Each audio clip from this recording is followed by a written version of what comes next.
at is just checking on some of the main things that are really important when taking an online class.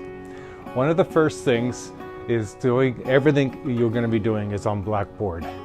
So you must make sure you check in on a regular basis.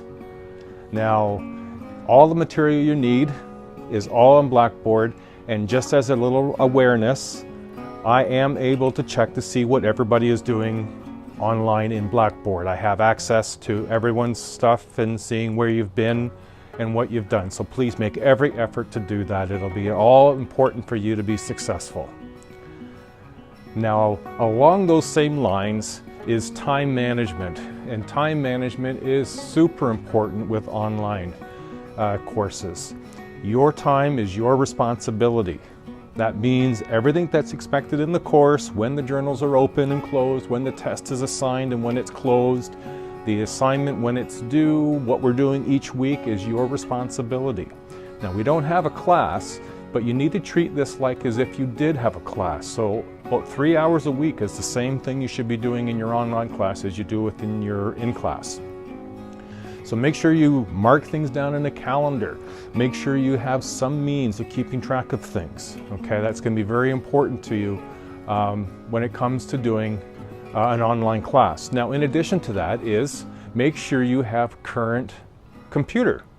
Now, the library has computers, so you will have a means by which to do this course if you don't have a computer. Now, if you don't have a computer, that might be more challenging for you. But what I want to caution you against is trying to do an entire online class using your cell phone or tablet. They're not big enough screens to take that much time online. And two, more importantly, the app that is available for Blackboard, it's not as robust as the online computer-based one.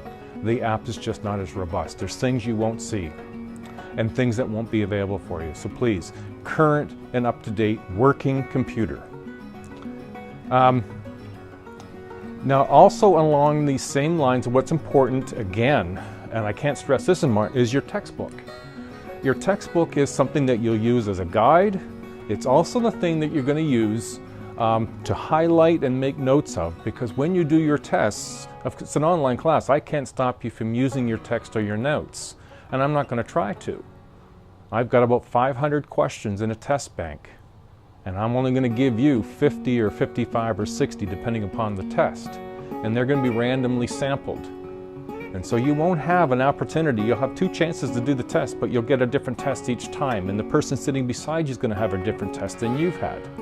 But having your textbook is going to allow you to look at the material, gain information. So the more you've marked it up, the more you've used post-it notes, the more you've highlighted it, the more notes you've made, the easier the test will be. So the textbook becomes very important. Contacting me will be very important as well.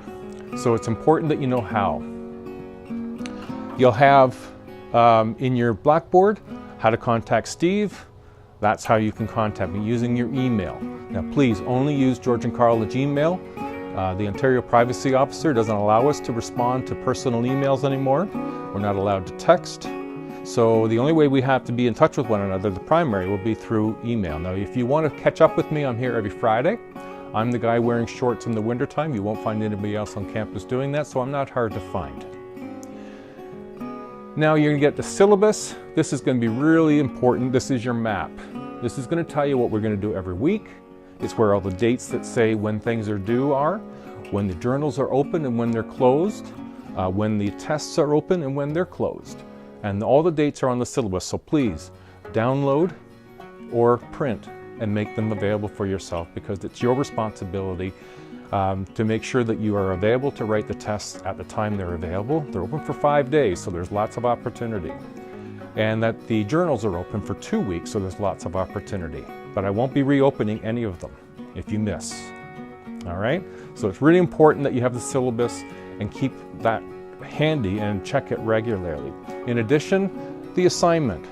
Make sure you read it carefully and read it thoroughly. I'm more than able and willing to help you by answering questions or visiting with you on Friday to help you understand any elements of it. But please read it first before you start asking me questions. Okay?